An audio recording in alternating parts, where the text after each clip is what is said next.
Hello friends, ఈరోజు వీడియోలో చుక్క నూనె వేయకుండా అలసందలతోటి కొబ్బరితోటి కమ్మటి కర్రీని ఎలా తయారు చేసుకోవాలో మన వీడియోలో చూపించబోతున్నాను.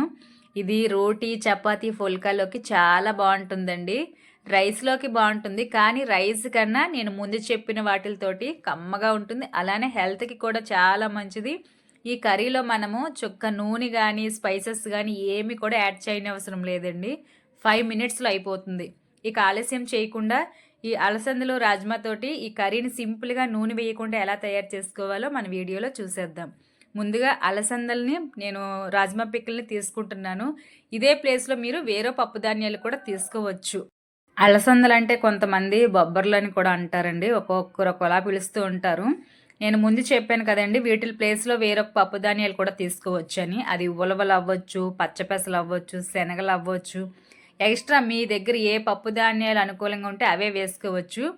నేనైతే ఈ 2-3 రకాల పప్పులు వేసుకున్నాను. రాజ్మా పిక్కల్లోని చిన్నవి పెద్దవి కూడా ఉంటాయి కదా అలసందలు. ఇవి 2-3 సార్లు వాష్ చేసేసుకొని ఒక 4-6 గంటల పాటు నానబెట్టుకున్నాను. మీకు ఎర్లీగా కావాలి అనుకుంటే గోరువెచ్చని నీళ్ళు వేసుకుంటే ఎర్లీగా నానిపోతాయి. ఇలా నానబెట్టుకున్న తర్వాత స్టవ్ ఆన్ చేసి బాండీలో వాటర్ వేసుకోండి. కొంచెము అంటే ఈ పప్పు ధాన్యాలన్నీ ఉడికేటట్టు కొంచెం వాటర్ ఉండేటట్టు గమనించుకొని వాటర్కి తగ్గట్టుగా వాటర్ వేసుకోవాలి. అయితే ఈ ప్రాసెస్ అంతా మీరు కుక్కర్లో కూడా చేసుకోవచ్చండి. కుక్కర్లో చేస్తున్నట్లయితే మనకి పప్పు ధాన్యాలు ఎలా అంటే చూడడానికి పప్పులు సపరేట్గా కనిపించాలి, కానీ లోపల చాలా సాఫ్ట్గా కుక్ అవ్వాలి. అది కుక్కర్ విజిల్ బట్టి ఉంటుంది కదా, మనం గమనించుకొని చేసుకుంటే పర్వాలేదు. మనము స్టవ్ మీద పెట్టేసి ఏదో పనిలో పట్టుకున్నట్లయితే అవి మరీ సాఫ్ట్గా అయిపోయి గ్రేవీ లాగా వచ్చేస్తుంది. అలా కూడా రాకూడదు. కుక్కర్లో చేస్తే అలా వచ్చేస్తాయని చెప్పి నేను ఇలా కడాయిలో వేసాను అనమాట. ఇలా పప్పులు వేసుకొని సిమ్లో పెట్టేయండి. మూత పెట్టేసి పదే పదే కూడా చూడొద్దు. అలానే సాల్ట్ కూడా వేయొద్దండి. ఓన్లీ పప్పు ధాన్యాలు మాత్రమే వేసేసి మూత పెట్టేసి ఒక 10-20 నిమిషాల పాటు సిమ్లోనే వదిలేస్తే చాలా సాఫ్ట్గా ఉడుకుతాయి. ఇవి ఉడికేలోగా మనము ఇందులోకి ఒక పేస్ట్ని తయారు చేసుకోవాల్సి ఉంటుంది. దాన్ని ఎలా తయారు చేసుకోవాలి ఇప్పుడు చూద్దాం. చిన్న మిక్సీ గిన్నె తీసుకోండి. తీసుకొని పచ్చి కొబ్బరిని సన్నగా తురుముకొని వేసుకోవాలి. అయితే ఈ కర్రీకి ఎండు కొబ్బరి అస్సలు టేస్టీగా ఉండదండి. పచ్చి కొబ్బరి మాత్రమే తీసుకోవాలి. మీ కారానికి తగ్గట్టుగా పచ్చిమిరపకాయలు వేసుకోవాలి. ఎండుమిరపకాయలు వేయకూడదు. అలానే చిటికడంత అల్లము, చిన్న మొక్క, 1/2 ఇంచ్ అల్లం మొక్క, కొంచెం జీలకర్ర యాడ్ చేసుకోవాలి. రాళ్ళుప్పుని కానీ పింక్ సాల్ట్ని కానీ వేసుకోండి. ఈ మధ్యకాలంలో చాలామంది పింక్ సాల్ట్ వాడుతున్నారు కదా, హెల్త్కి మంచిదని. మీ దగ్గర ఏ సాల్ట్ ఉంటే అది వేసుకోవచ్చు. నేనైతే రాళ్ళుప్పుని వేస్తున్నాను. అలానే ఇందులో చింతపండు మాత్రం వేయకూడదు, వెల్లుల్లి మాత్రం వేయకూడదు. అలానే పచ్చిమిరపకాయలు మీ కారానికి తగ్గట్టుగా వేసుకోండి. నేను తక్కువ క్వాంటిటీలో చేస్తున్నాను కనుక ఈ 2 పచ్చిమిరపకాయలు మాత్రమే వేసాను. మీరు ఎక్కువగా స్పైసెస్ తినే ఉద్దేశం ఉన్నట్లయితే పచ్చిమిరపకాయలు మరొక 2 యాడ్ చేసుకోవచ్చు. మొత్తం కంప్లీట్గా కర్రీకి సరిపడా ఇందులోనే యాడ్ చేసుకోవాలండి. తర్వాత కర్రీలో మనం ఎక్స్ట్రా ఏ ఫ్లేవర్ కూడా యాడ్ చేయకూడదు. ముందుగానే గమనించుకొని ఇవన్నీ ఇలా మిక్సీ జార్లో వేసుకొని మెత్తగా పేస్ట్లా తయారు చేసేసుకోవాలి. అయితే ఈ పచ్చి కొబ్బరి వేసాం కదండి, ఇది కొంచెం లేతగా ఉన్నా పర్వాలేదు. అంటే మనకి ఇది ఎంత పేస్ట్లాగా వస్తే గ్రేవీలాగా ఈ కర్రీ అంత కమ్మగా ఉంటుందన్నమాట. ఇలా చక్కగా గ్రైండ్ చేసేసుకొని పక్కన ఉంచుకోవాలి. మెయిన్గా ఈ కర్రీకి ఈ పేస్టే టేస్ట్ని తెస్తుందండి, చాలా బాగుంటుంది. ఇందులో మీకు ఇష్టం ఉన్నట్లయితే జీడిపప్పుని కూడా నానబెట్టుకొని వేసుకోవచ్చండి. చాలా టేస్టీగా ఉంటుంది. ఫ్రై చేయకూడదు, జస్ట్ వాటర్లో నానబెట్టేసి వేసేసుకోవడమే. ఇది ఇలా పక్కన పెట్టుకున్న తర్వాత మనం ముందుగా స్టవ్ పైన కడాయిలో వేసుకున్నాం కదండి అలసందలు, అలానే రాజ్మా పిక్కలు. ఇవి ఉడికయ్యలేవో చూసుకోవాలి. ఒకసారి ఇలా చక్కగా మిక్స్ చేసుకొని 1-2 చూసుకొని మన ఫింగర్స్ తోటి ఒక్కసారి ఇలా గట్టిగా ప్రెస్ చేసి చూసుకోవాలి.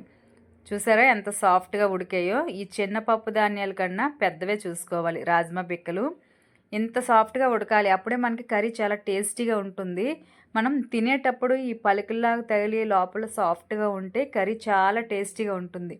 మీకు ఇలా ఇష్టం లేని ఎడల కొంచెము మరీ మెత్తగా కాకుండా గరిటె పట్టుకొని హాఫ్ క్వాంటిటీలోని పప్పుని మెత్తగా మెదిపేయవచ్చు అనమాట. అంటే కొంచెం గ్రేవీలా రావడం కోసము. నాకైతే కంప్లీట్గా ఇలానే ఉండాలి. ఇలా ఉంచుకున్న తర్వాత స్టవ్ ఆఫ్ చేసేయండి. కంప్లీట్గా ఆఫ్ చేసుకున్న తర్వాత మనం ముందుగా తయారు చేసుకున్న కొబ్బరి పేస్ట్ని వేసేసుకొని బాగా మిక్స్ చేసుకొని మీ టేస్ట్కి తగ్గట్టుగా సాల్ట్ చెక్ చేసుకొని ఇంక సర్వ్ చేసుకోవడమే. వెంటనే కాకుండా ఒక 10 మినిట్స్ అలానే వదిలేసి మనం సర్వ్ చేసుకుంటే మనం వేసిన ఫ్లేవర్స్ అన్నీ పప్పుకి బాగా పట్టి మంచి రుచిగా ఉంటుంది. నేనైతే ఒక పావు గంట పాటు అలానే వదిలేసుకొని సర్వ్ చేసుకున్నాను అనమాట. ఇలా చక్కగా వేసుకొని లాస్ట్‌లోని ఒక పచ్చిమిరపకాయ తోటి మనం సర్వ్ చేసుకుంటే సరిపోతుంది. ఎక్స్ట్రా మీరు కొత్తిమీర కానీ కరివేపాకు కానీ ఏమి కూడా వేయకూడదండి. అలానే కొబ్బరి పేస్ట్ వేసిన తర్వాత స్టవ్ మీద పెట్టి కుక్ చేయకూడదు. అలా చేయడం వల్ల టేస్ట్ చేంజ్ అయిపోతుంది. అలానే ఈ పైన నురుగులాంటి పదార్థం ఏర్పడుతుందనమాట. కొబ్బరి పేస్ట్ వేసిన తర్వాత మాత్రం వెంటనే స్టవ్ ఆఫ్ చేసేసుకోవాలి. అప్పుడే మనకి పర్ఫెక్ట్‌గా ఉంటుంది ఈ కర్రీ. ఇప్పుడైతే చూసారు కదా! నేను కాసేపు తర్వాత అంటే కొంచెం గోరువెచ్చగా అయిన తర్వాత సర్వ్ చేసుకున్నాననమాట.